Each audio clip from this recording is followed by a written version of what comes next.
very good afternoon to you and welcome to this edition of Lunchtime News. I'm Katerina Chang. Let's take a look at your headlines. A rapid spread of dengue in several areas across the island. Plans to ink an agreement with a foreign ethanol manufacturer. Tens of thousands flee Iraq's second largest city, Mosul. The Colombo Municipal Council has warned of a rapid spread of dengue in the city of Colombo and the suburbs. CMC Chief Medical Officer Ruan Vijayamuni says that majority of the dengue patients were recorded from Kirulapana. 14 patients were reported to have contracted dengue in the Kirulapana area yesterday alone.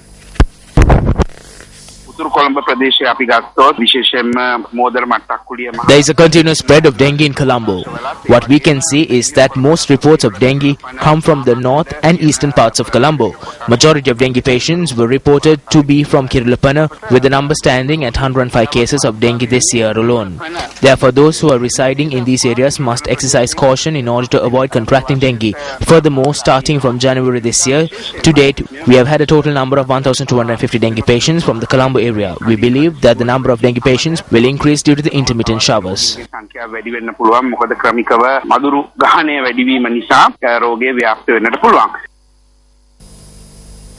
Meanwhile, Minister of Sugar Industry Development Lakshman Senivaratna says that agreement is due to be reached with a high-end foreign ethanol manufacturer. He made this statement at an event held in Bandaravela yesterday. A program was held yesterday to provide assistance to the farmers on methods of improving their sugar cultivation. In 4-5 years to come, sugar manufacturers won't be sending us sugar in the future. They will be instead producing biodiesel that is extracted from sugar. Environmentalists call it bioethanol. Around 12% of the population around the world use biodiesel as fuel. We do not have biodiesel in our country. Within 2 weeks, we will reach an agreement with one of the largest bioethanol manufacturers in the world. The factory in this regard will be established in the Batula district and not anywhere else. If possible, provide us 150 hectares of land to establish this factory.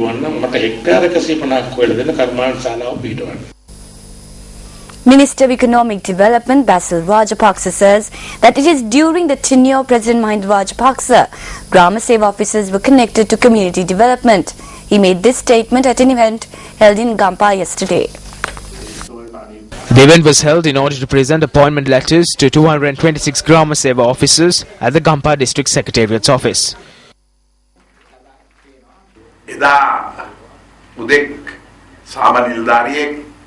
All Grama Seva officers who only bore the duties of Justice of Peace, election officers or involved in administrative services are now given the opportunity to develop individuals and their families, which takes place as a result of community development. This opportunity was given during the tenure of President Mahinda Rajapaksa. There is one problem, and that is these officers suddenly leave.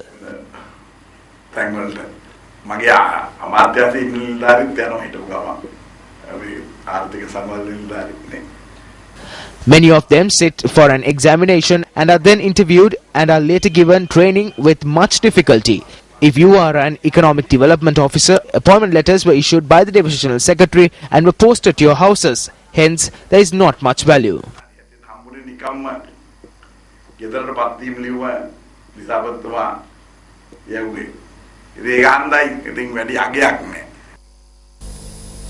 The Poson zone, which is located at Umayala in Uva Parnagama, is due to commence tomorrow. Newsfirst is the media sponsor for this event. Auditions for the Poson Batigi Sarunia, which will be held at the Poson zone, was held in Uva Parnagama yesterday. The Batigi performance will be showcased at the SDS Delumgaha Watta Buddhadasa Sporting Ground in Uva Parnagama, in which 25 schools have been selected to contest for the event.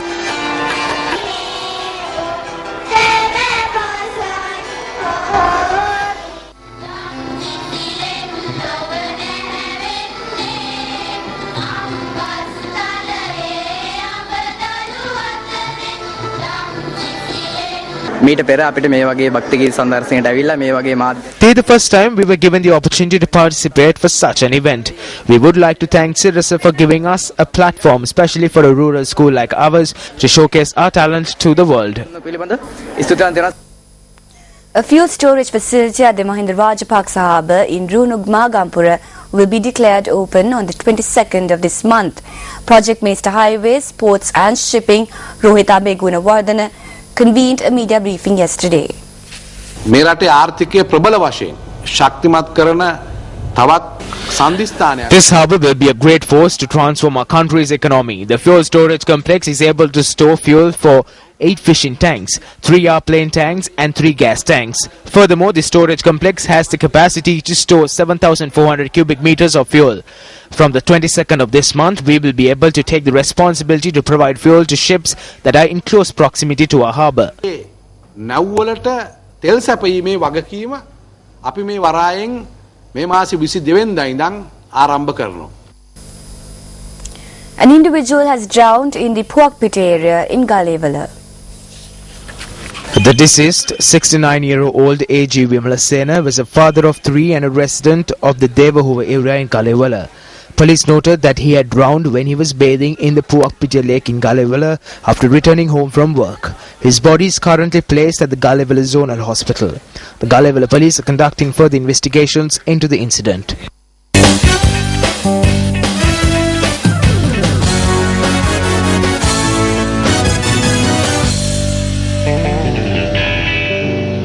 With hours left to kickstart FIFA 2014 in Sao Paulo, Brazil, let's take a look at some incidents which took place around the globe in line with the event.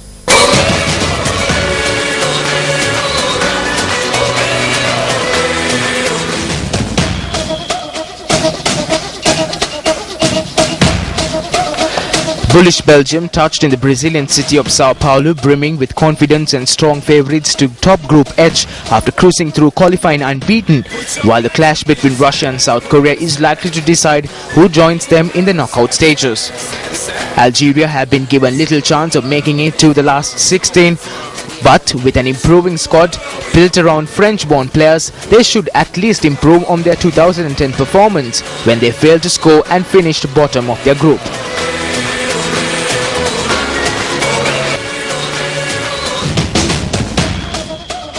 Argentina put aside its epic rivalry with Brazil just one day before the start of the 2014 World Cup by lighting up the Buenos Aires iconic obelisk green and gold.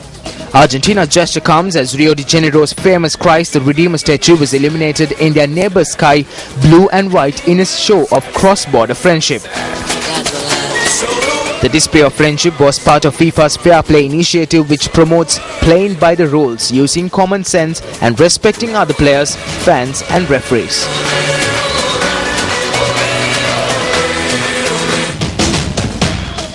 The city of Melbourne woke to a vision of Rio de Janeiro's famous Christ the Redeemer statue flying over their city with a message urging Australia's Socceroos fans keep the faith.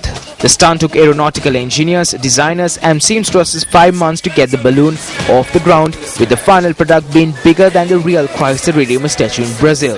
The balloon measured 46 meters high and was made in the UK.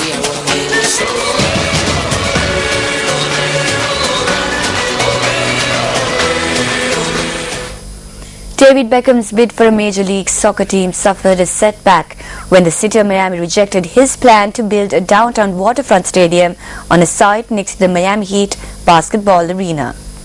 Beckham's business group, Beckham Miami United, issued a statement saying city officials determined the proposal site was an inappropriate location. The statement said Beckham's group would spend the coming months weighing alternatives in the city. Beckham has travelled frequently to Miami in the last few months to explore the creation of an MLS franchise and has stressed the importance of a downtown stadium location. It was the second waterfront site proposed by Beckham's group to run into local resistance. The group headed by the former England, Manchester United and Real Madrid star needs to ink a stadium deal before it can win final approval for the franchise from MLS, the top professional league in the United States.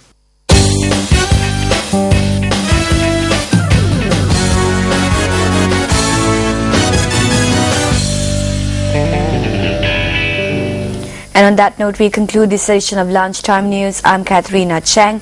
Have a pleasant day ahead. 114-896-896 www.newsfirst.lk. Feedback at newsfirst.lk.